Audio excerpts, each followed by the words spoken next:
Bismillahirrahmanirrahim. Assalamualaikum warahmatullahi wabarakatuh.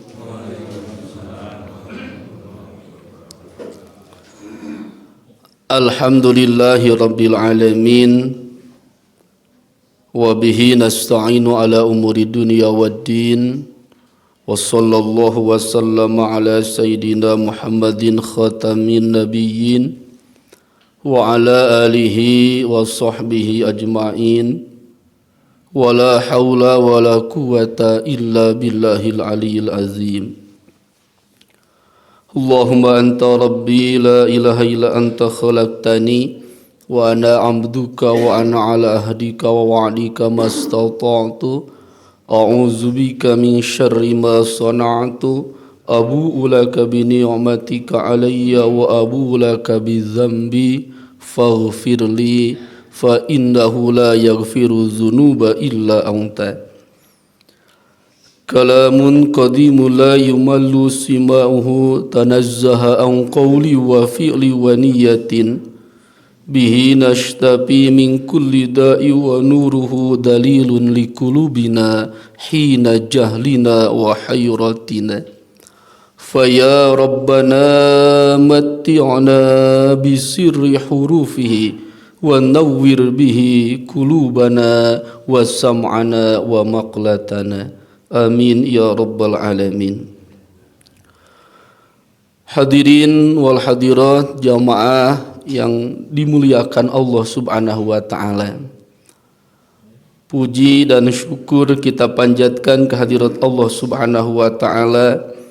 Salawat dan salam senantiasa dilimpahkan kepada junjungan kita baginda Nabi Muhammad sallallahu alaihi wasallam, kepada keluarganya, sahabatnya dan seluruh pengikutnya hingga hari kiamat.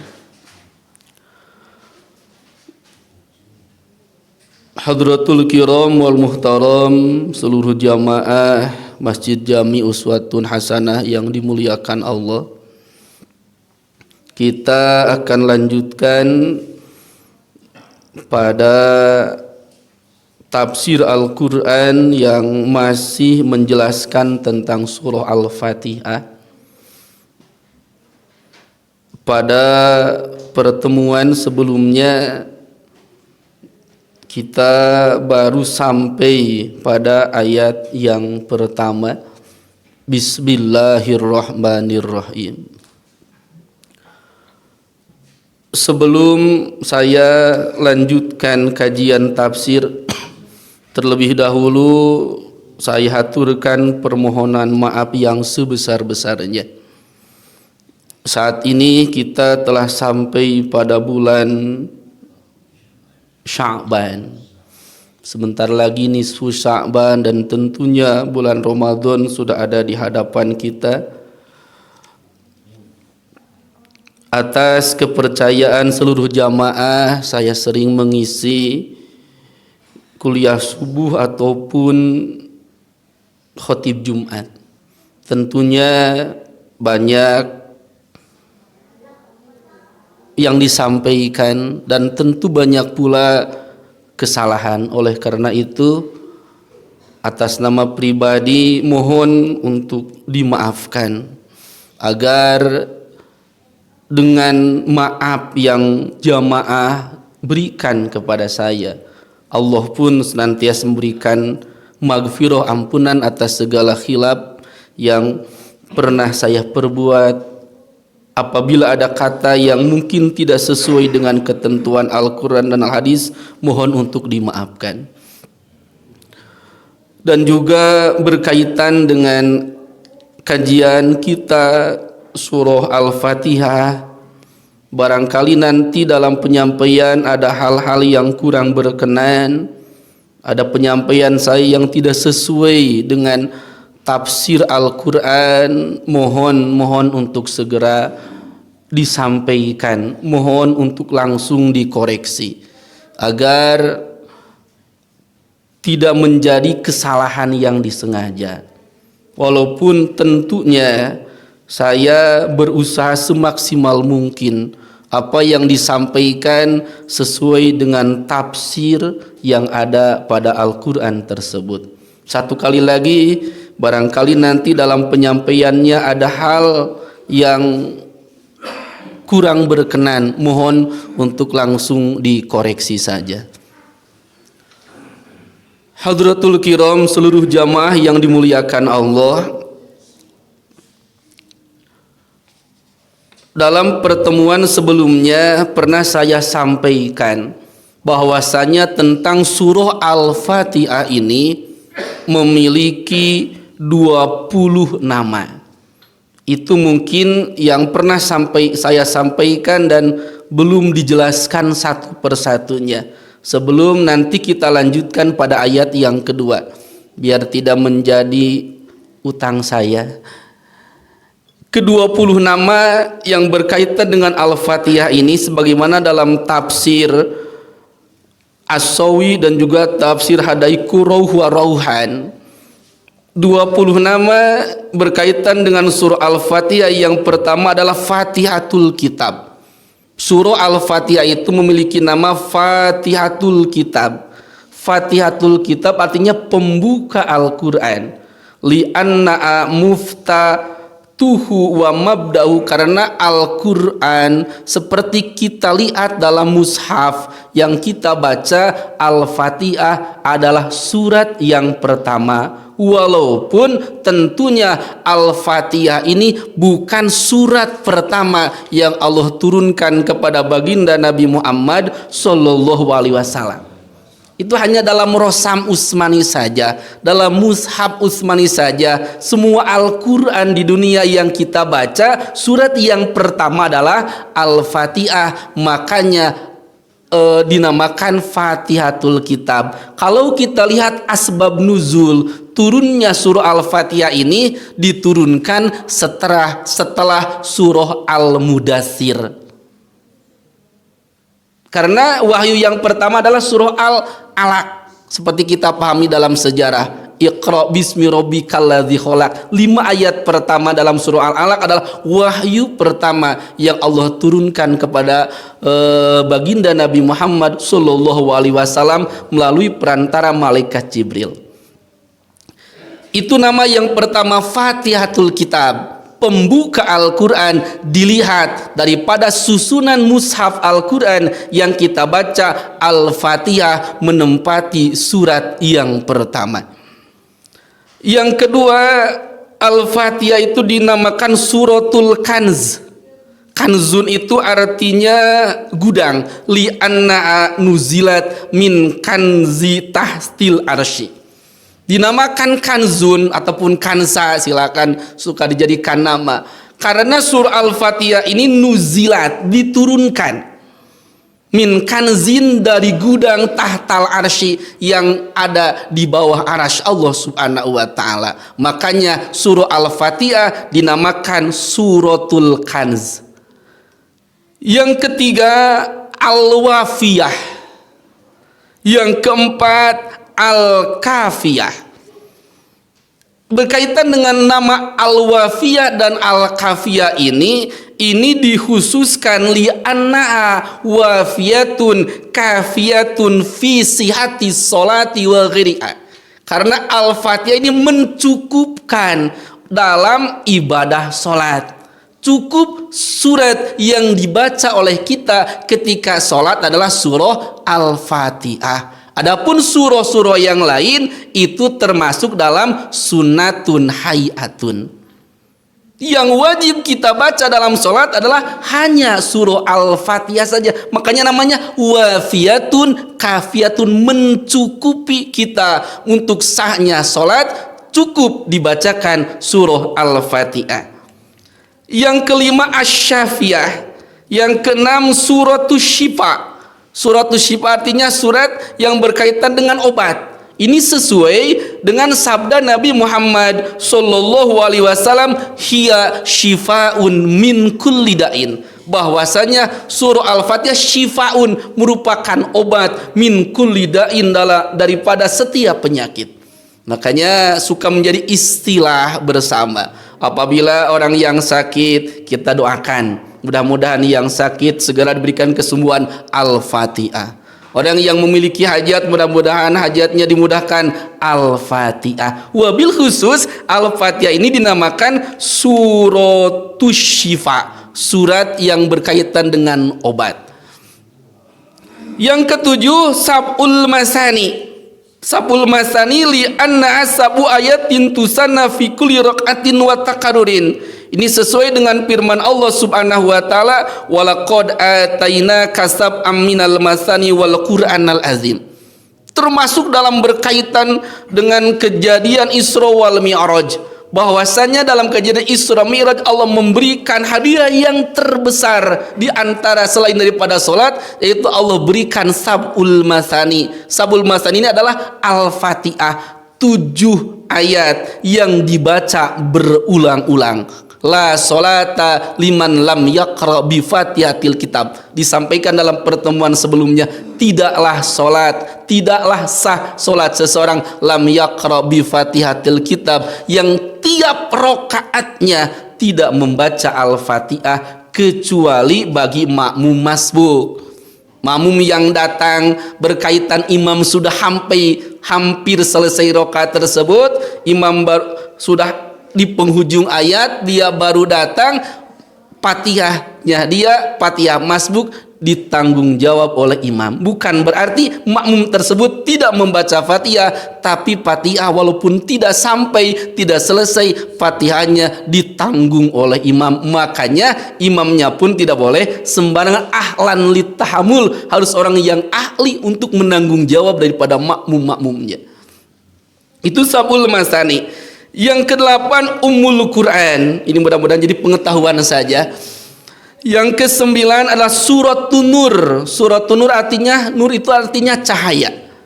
Yang ke-10 Suratul Ruqyah, surat yang berkaitan dengan ruqyah. Ruqyah itu artinya jampe-jampe, karena yang ruqyah itu pasti dibacakan adalah surah Al-Fatihah. Wal hadi asyar, yang ke-11 Suratul Hamdi wasyukri, surah yang berkaitan dengan hamdu wasyukr, pujian dan juga syukuran. Ini yang kita akan jelaskan dalam Al-Fatihah ayat yang kedua nanti.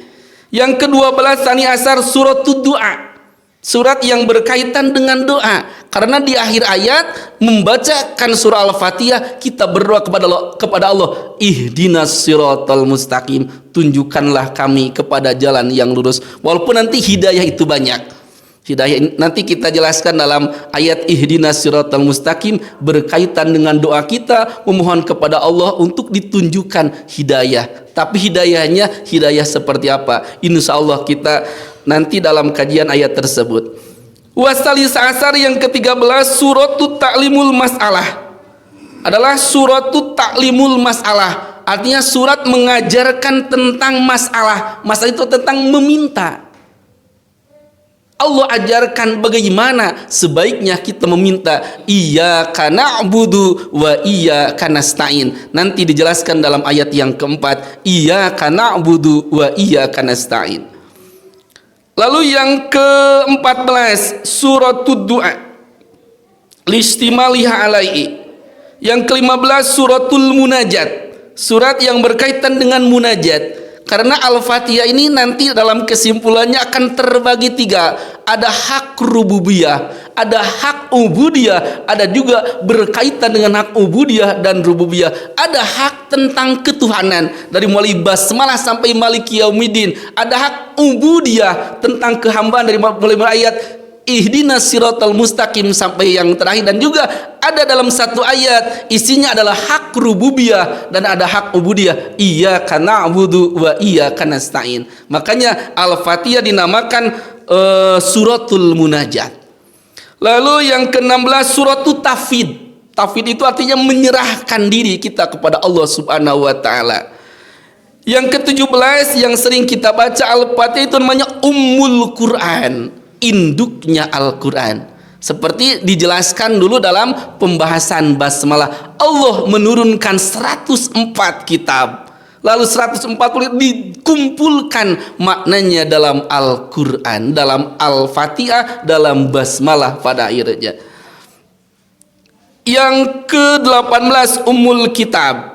Yang ke-19 Suratus Su'al, dan yang ke-20 suratus salat. Dinamakan suratus salat. Ini berdasarkan hadis kusimatis sholah, dibagikan as-sholat. As-sholat dalam tafsirnya Al-Fatihah. Itu adalah nama-nama yang berkaitan dengan surah Al-Fatihah. Ini menjadi pemahaman bersama, memberikan dengan nama yang banyak tentunya memiliki arti. Al-Fatihah ini memiliki keistimewaan, keutamaan yang sangat banyak, sehingga namanya pun menjadi banyak. Itulah yang berkaitan dengan nama-nama tentang Al-Fatihah.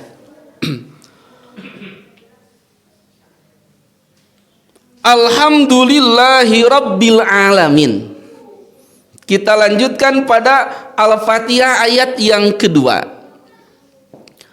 Alhamdulillahi Rabbil Alamin. Ada 4 kalimat. Dan insya Allah akan saya jelaskan satu kalimat. Ada alhamdu, ada lillahi, ada rabbi, dan juga ada al-alamin. Kita berbicara tentang ilmu bilaghah dulu. Ilmu tentang Al-Quran. Seseorang dinamakan ahli Al-Quran tentu dengan spesifikasinya. Ada ahli Al-Quran, ahli dalam membaca Al-Quran, baik murotal ataupun tilawah ataupun tahsin. Ada ahli Al-Quran ditilai daripada ilmu Al-Quran yang berkaitan dengan ilmu ma'ani, bayan, dan badi. Berbeda-beda dikatakan ahli Al-Quran. Kita jelaskan lafaz alhamdulillah. Alhamdu dalam segi penulisannya diawali dengan alif lam lalu alhamdu. Mungkin kalau yang bawa HP bisa dilihat, ataupun nanti insya Allah untuk Al-Fatihah ini semua paham cara penulisannya. Alhamdu bentuk penulisannya alif lam ha mim dal. Saya akan jelaskan makna alif lam yang terkandung daripada alhamdu sebelum kita jelaskan tentang redaksi lafaz alhamdu itu sendiri. Alhamdulillahi Rabbil Alamin. Kalau kita lihat dalam terjemahnya, segala puji bagi Allah Tuhan semesta alam. Alhamdu alif lam yang terdapat dalam alhamdu itu maknanya bisa alhamdu alif lamnya lil jinsi, artinya jenis. Ada maknanya istighraq. Istighraq itu artinya menghabiskan seluruhnya. Kullul hamdi bi anwani'i, setiap puji beserta warna-warnanya. Karena hamdu ini akan terbagi-bagi. Yang ketiga, alif lamnya maknanya lil ahdi. Ada lil jinsi, ada lil istighraq, ada lil ahdi. Kalau kurang paham ya insya Allah pada kesempatan yang lain ini khusus harus dipelajari ilmu bilaghahnya. Lalu kita pada pembahasan hamdu. Hamdu itu artinya memuji ataupun pujian. Definisinya terbagi dua. Ada hamdu menurut lugat, menurut asal bahasa. Ada hamdu menurut istilah. Memuji itu, alhamdu artinya pujian. Pujian itu, definisi hamdu itu terbagi dua. Ada hamdu berdasarkan lugat. Lugat itu berdasarkan asal kata. Ada hamdu berdasarkan istilah.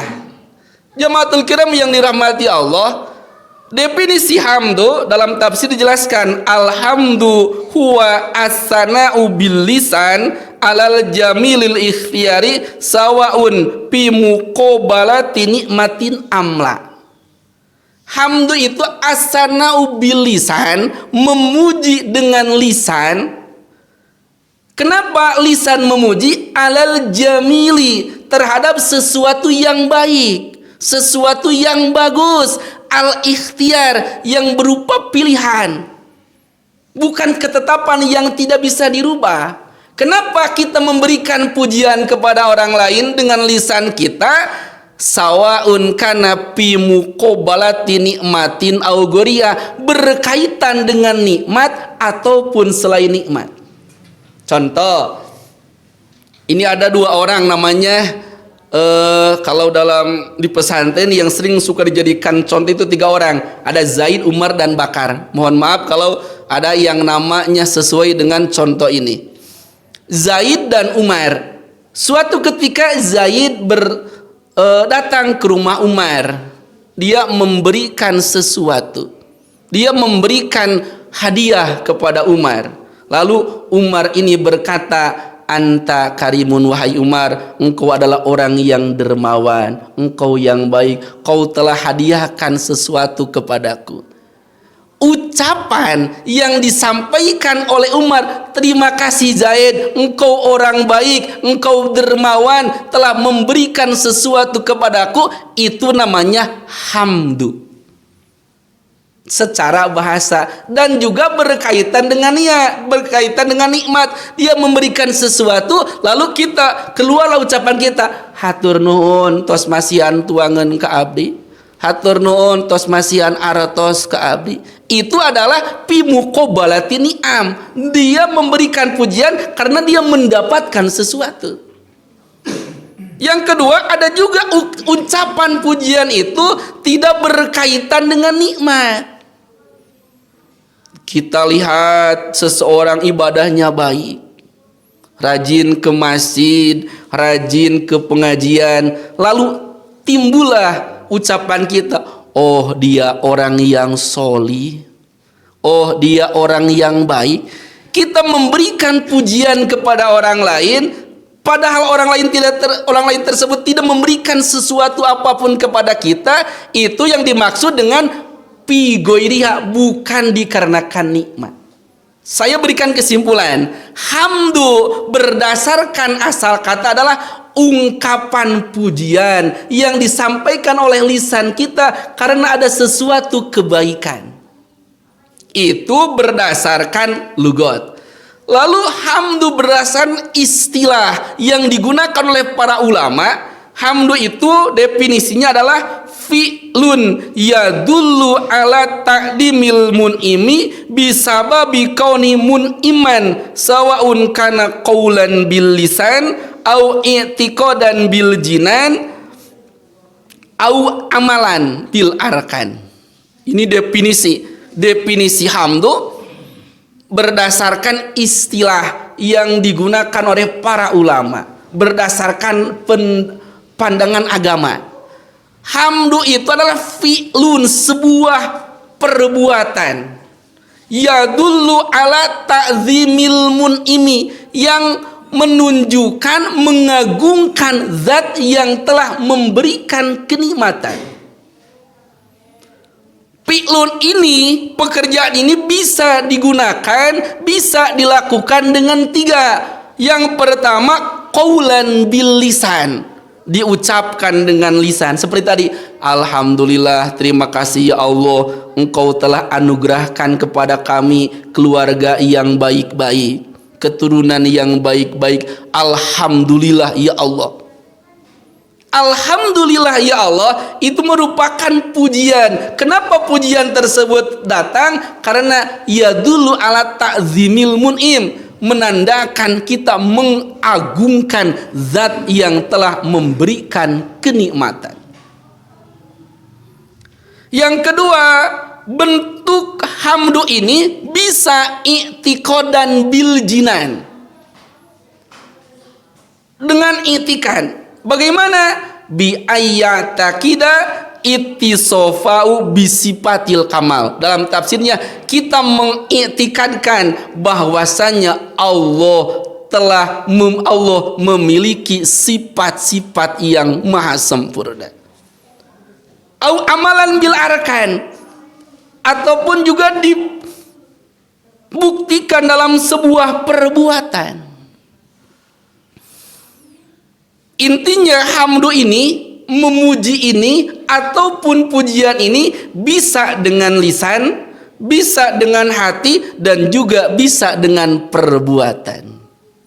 Tentunya hamdu ini, memuji ini bukanlah syukur. Karena dalam tafsir dijelaskan beda antara hamdu dan syukur.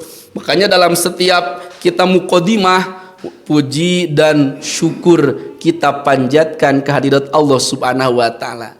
Kita akan bedah dari mana titik perbedaan antara puji dan syukur ini. Itu yang pertama tadi berkaitan dengan hamdu. Lalu yang kedua syukur. Yakni anna syukra huwa al-i'tirafu bil fadli. Syukur ini adalah al-i'tirafu bil fadli. Bentuk pengakuan terhadap al-fadli, tentang kemahabesaran. Kalau dalam Jauharat Tauhid, definisi ataupun redaksi syukur itu hampir sama dengan hamdu. Karena syukur juga memiliki dua makna. Ada makna lughawi, ada makna istilah. Ada makna berdasarkan asal kata, ada makna berdasarkan istilah, berdasarkan agama, berdasarkan syarat. Yang lughawi, definisi syukur adalah fi'lun yadulu ala ta'zimil mun'imi bihaisu kauni mun'iman ala syakir. Syukur itu adalah bentuk fi'lun, sebuah perbuatan yang menunjukkan kepada mengagungkan zat yang telah memberikan nikmat kepada orang tersebut. Dan syukur ini bisa dilakukan dengan tiga hal, seperti dengan hamdu, bisa dengan lisan, bisa dengan jinan, bisa juga dengan amal. Bisa dengan lisan, bisa dengan hati, dan juga bisa dengan perbuatan bil arkan. Lalu syukur berdasarkan istilah, berdasarkan agama adalah sorful abdi jami ama an amallahu bihi fima khuliqa li ajli. Kita akan mencoba apakah kita termasuk orang yang bersyukur ataupun belum bersyukur. Kita kembalikan kepada definisi syukur tersebut. Sorful abdi jami ama an amallahu bihi fima khuliqa li ajli. Soroful abdi menggunakan seorang hamba jami amaan amallobi terhadap segala kenikmatan yang telah Allah berikan kepadanya fima khuliqa li ajli, terhadap sesuatu yang mana hamba tersebut diciptakan karenanya. Kita kembali kepada Al-Quran, wa ma khalaqtul jinna wal insa illa liya'budun. Allah menciptakan jin dan manusia untuk beribadah kepadanya. Berarti definisi syukur, bentuk syukur kita kepada Allah adalah tatkala kita bisa menggunakan seluruh pemberian Allah Subhanahu wa taala untuk jalan ibadah fima khuliqa li ajli. Itu adalah makna yang terdapat dalam alhamdulillah. Alhamdulillah, segala jenis puji lillah, milik Allah. Lalu hamdu ini, jenis puji ini, bahkan kan dalam segala puji, kalau segala berarti hamdu itu, pujian itu banyak. Karena dalam tafsirannya dijelaskan hamdu itu, pujian itu ada 4. Ada hamdu qadimun li qadimin, ada hamdu qadimun li hadisin, ada hamdu hadisun li qadimin, ada hadisun li hadisin. Ini pembagian puji. Karena tadi dalam awal saya jelaskan alif lam yang terdapat dalam alhamdulillah istighraq, artinya seluruhnya bikuli jinsil hamdi, setiap jenis hamdu. Ada hamdu qadimun li qadimin. Qadim itu artinya terdahulu. Yang qadim cuma satu, Allah dan sifat-sifatnya. Yang selain daripada Allah adalah hadis. Yang pertama hamdu itu adalah hamdu qadimun li qadim. Allah memuji terhadap zatnya sendiri. Wa huwas samiul basir. Innallaha ala kulli syai'in qadir. Itu bentuk pujian yang disampaikan Allah kepada siapa? Kepada Allah sendiri. Innallaha bikulli syai'in qadir. Sesungguhnya Allah terhadap segala sesuatu dia berkuasa.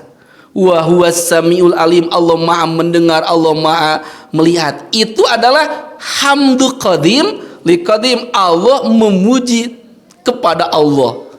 Yang kedua ada hamdu qadimun li hadisin. Hamdu qadim, Allah memuji kepada makhluknya. Dalam Al-Quran banyak kita jumpai Allah memuji kepada hambanya. Ni'mal abdu innahu awwab.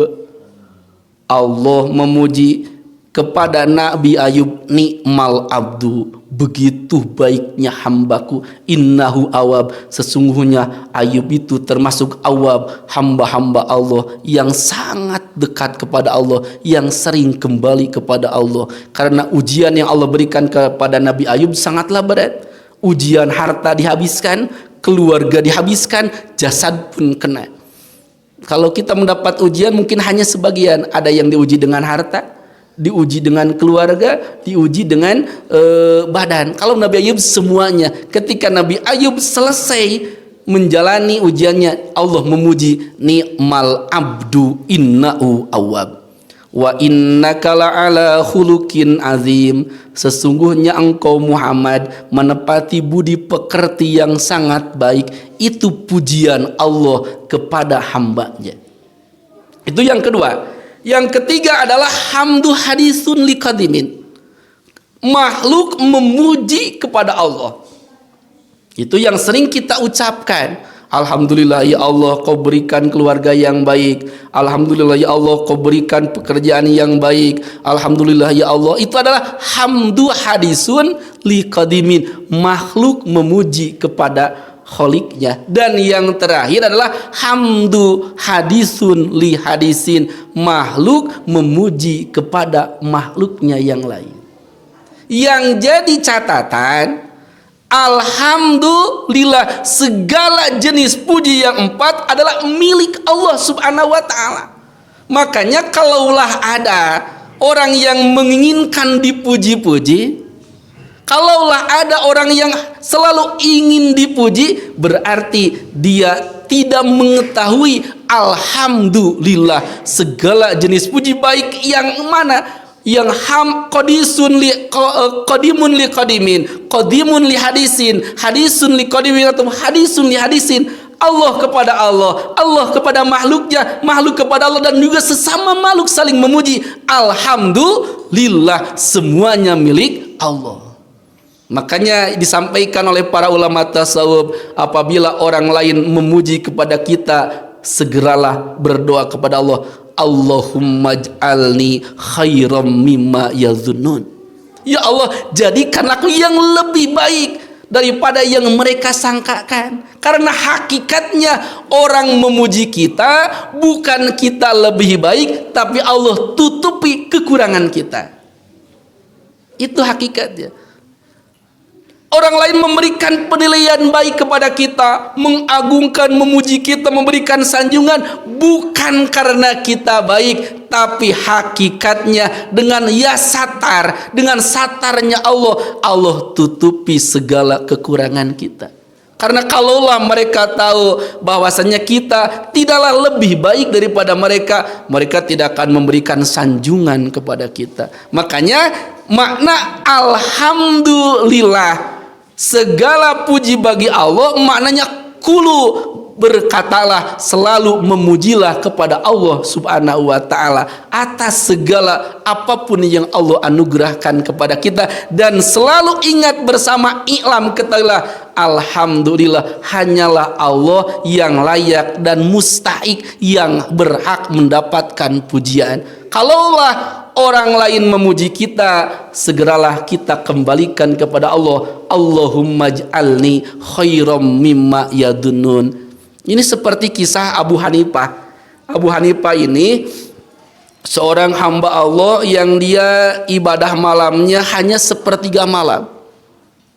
Lalu dia melewat, bertemu dengan seseorang, lalu masyhurnya, oh orang ini, dia tunjuk Abu Hanifah. Abu Hanifah ini adalah orang yang senantiasa menghidupkan malam seluruhnya. Setelah itu Abu Hanifah malu, Dia hanya sholat cuma sepertiga malam, lalu orang lain berprasangka dia orang yang setiap malam tidak tidur selalu beribadah kepada Allah. Makanya setelah itu Abu Hanifah sepanjang malam tidak pernah tidur karena malu dengan pujian orang lain. Alhamdulillah, pujian hanyalah milik Allah subhanahu wa ta'ala.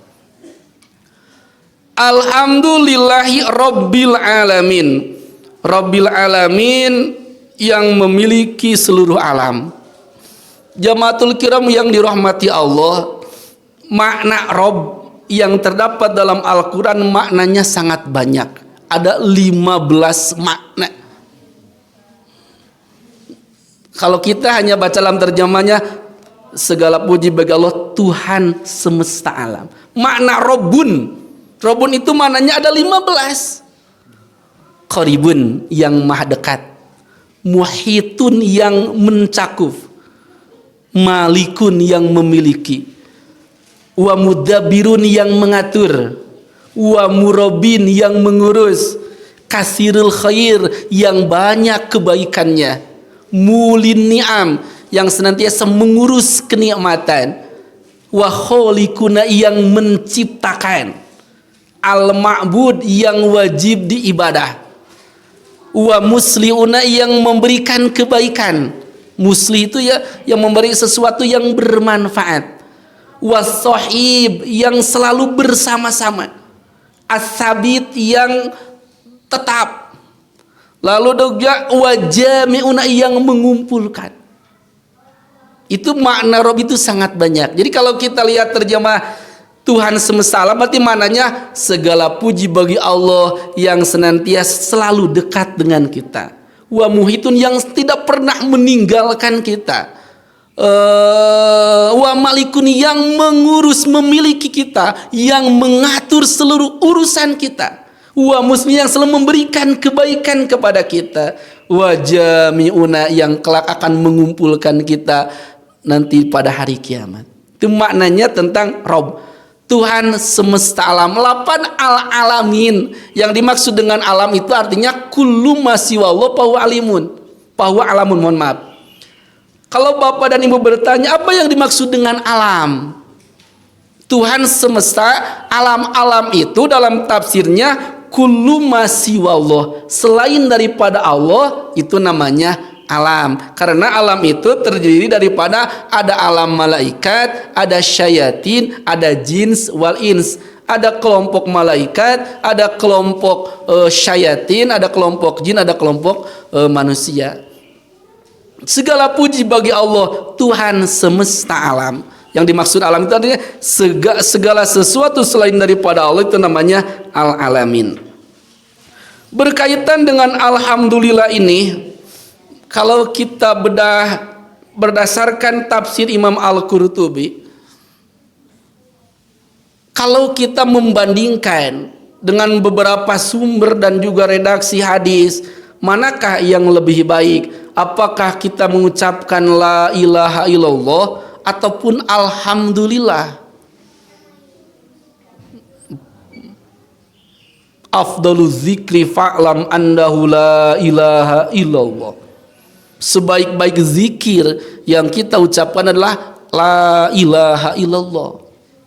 Lalu alhamdulillah juga ini kan memiliki makna yang sangat luar biasa. Ketika kita membaca alhamdulillah, kita sudah menggabungkan pujian dan syukuran kita terhadap nikmat Allah Subhanahu wa taala. Makanya Imam Al-Qurtubi memberikan penjelasan.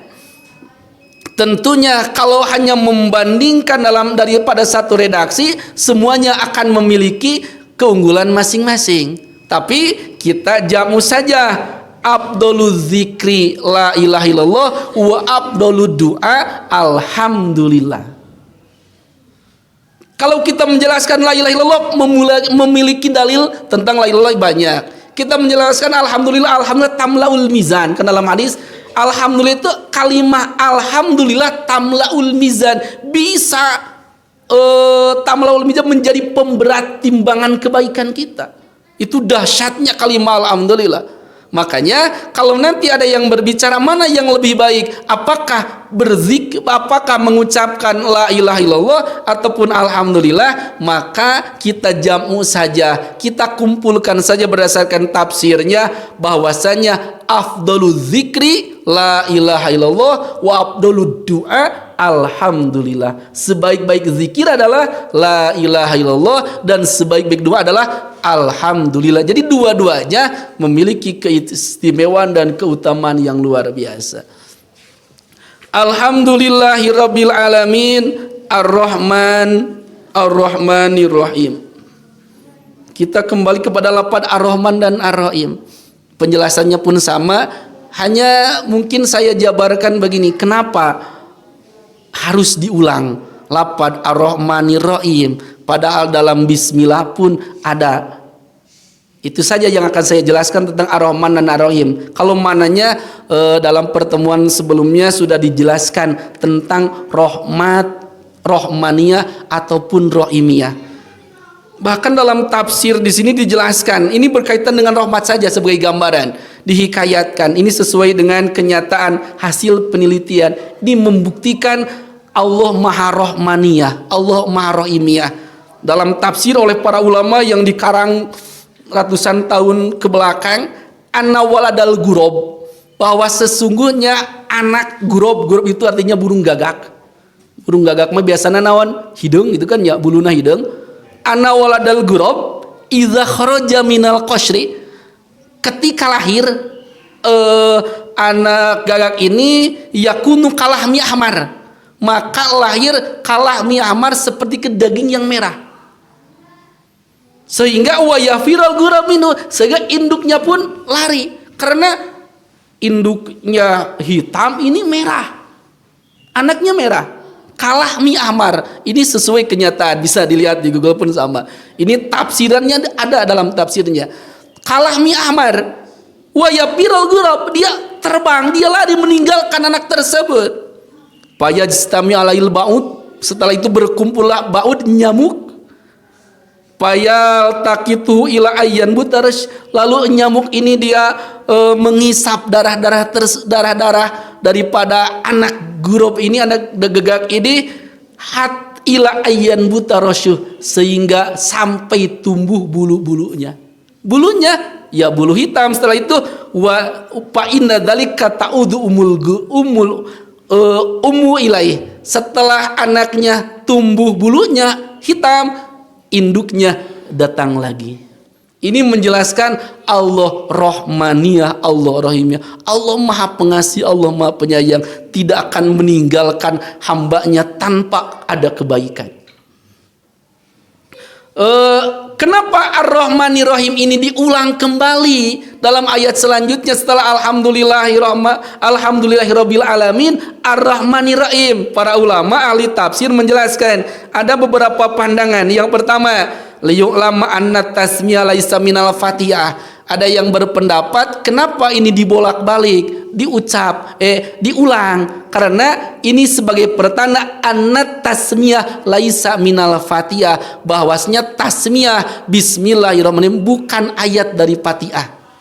Ini sudah saya jelaskan. Al-Fatihah sepakat 7 ayat, tapi cara menghitung ayatnya berbeda. Ada yang menghitung ayat pertama dari Al-Fatihah, ada sesuai dalam redaksi Al-Quran yang kita baca. Ada juga yang menghitung ayat pertamanya adalah Alhamdulillahirabbil alamin. Ini menjadi dalil bahwasanya Bismillah Ar-Rahmanir-Rahim bukan ayat daripada Bismillah, makanya diulang kembali. Itu pandangan yang pertama. Yang kedua, annahu nudzibal ibad ila kasrati zikri. Ini menjadikan pelajaran bagi kita ila kasrati zikri, untuk banyak berzikir, banyak menyebut. Tatkala Allah dengan Rahmaniyah, Rahimiyahnya tidak akan pernah meninggalkan kita tanpa ada kebaikan. Wa ma min dabatin fil ardi illa Allahu rizqa, maka kita berulang-ulang menyebut nama Ar-Rahman Ar-Rahim. Man ahabba sayan aksaro zikra'u, orang yang mencintai sesuatu akan memperbanyak menyebutnya. Karena kita meyakini Allah Rahmaniyah, Allah Rahimiyah, kita ucapkan lagi, disebut lagi Ar-Rahman, Ar-Rahim dalam kalimat-kalimat selanjutnya. Yang ketiga, annahu zikrul hamdi wa bil hamdi tunalu rahmat. Bahwasanya dengan membacakan Ar-Rahman Ar-Rahim itu bentuk pujian kepada Allah Subhanahu wa taala. Dengan pujian tunalu rahmat, Allah akan menurunkan rahmat. Dan perlu jamaah ketahui, orang yang pertama kali memuji kepada Allah dengan kalimat alhamdulillah itu adalah ayah kita Nabi Adam alaihi salam. Dalam tafsirnya dijelaskan, fa inna awwala man hamidallah ta'ala minal bashar Adam alaihissalam, bahwasanya orang yang pertama memuji kepada Allah dari golongan manusia yaitu Adam alaihissalam. Nabi Adam alaihissalam waktunya hina atosa, tatkala Nabi Adam di atos bersin, pakola alhamdulillah, Nabi Adam berkata alhamdulillah, wa ujiba fil hal, dijawab pada saat itu juga yarhamukallah dengan kalimat yarhamukallah. Makanya menjadi ketetapan syara, menjadi aturan Islam, apabila kita bersin kita ucapkan alhamdulillah. Lalu orang yang ada di samping kita ataupun kita yang mendengar orang lain memuji kepada Allah, maka diwajibkan kepada kita mengucapkan yarhamukallah, mudah-mudahan Allah memberikan rahmat kepada kamu. Makanya kenapa diulang ada ayat, ada kalimat Ar-Rahmanir-Rahim? Karena ayat Ar-Rahmanir-Rahim merupakan bentuk pujian kita kepada Allah. Dengan memuji kepada Allah, mudah-mudahan kita mendapatkan rahmat daripada Allah Subhanahu wa taala. Baik Rahmaniyah ataupun Rahimiyah. Rahmaniyah di dunia, Rahimiyah fil uqba di akhirat. Ini sudah dijelaskan dalam pertemuan sebelumnya. Itu gambaran yang terdapat dalam ayat Ar-Rahmanir-Rahim. Lalu selanjutnya ayat Maliki Yaumiddin. Rupanya mungkin tidak akan selesai juga pada pertemuan ayat. Sekarang 7 ayat ini. Maliki Yaumiddin. Waktu sudah cukup. Barangkali bukan masalah tamat ataupun tidak tamatnya, kita terus berusaha, mudah-mudahan menjadi ahli Al-Quran. Amin ya Allah ya Rabbal Alamin. Berkaitan dengan waktu juga dan juga ya komitmen saja. Alhamdulillah saat ini baru disampaikan 2 ayat. Alhamdulillahirabbil alamin Ar-Rahmanir-Rahim. Kalau Allah berkenan, ada izin, kita bertemu dalam waktu yang lain, kita akan lanjutkan kembali tafsir Al-Quran surah Al-Fatihah. Di akhir kita sama-sama berdoa kepada Allah Subhanahu wa taala, mudah-mudahan apa yang disampaikan menjadi ilmu yang bermanfaat. Dan juga di penghujung menjelang bulan Ramadan ini, Allahumma barik lana fi Rajab wa Sya'ban wa balighna Ramadan. Mudah-mudahan Allah berikan keberkahan kepada kita, berkah usaha kita, berkah keluarga kita, berkah turunan kita, berkah perkumpulan kita, berkah seluruh jamaah Masjid Jami Uswatun Hasanah dalam bulan Rajab, dalam bulan Sya'ban, dan juga Allah berikan keberkahan pada bulan Ramadan, terutama saat tahun ini Allah jumpakan kita dengan bulan Ramadan dengan berusaha meningkatkan amal ibadah. Bulan Rajab untuk membersihkan badan kita, Sya'ban membersihkan batin kita, Ramadan membersihkan ruh kita. Itu adalah anugerah terbesar dari Allah kepada kita.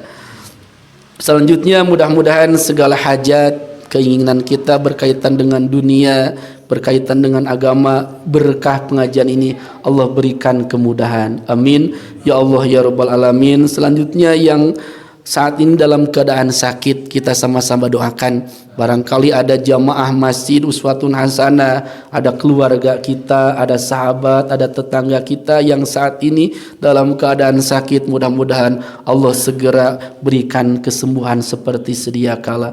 Amin ya Allah ya rabbal alamin. Ala hadhihi niyatil mazkurah bi kulli niyatin sholihah bi barakati ummil Quran. Al-Fatihah. A'udzu billahi minasy syaithanir rajim. Bismillahirrahmanirrahim. Alhamdulillahi rabbil alamin. Arrahmanir rahim. Maliki yaumiddin. Iyyaka na'budu wa iyyaka nasta'in.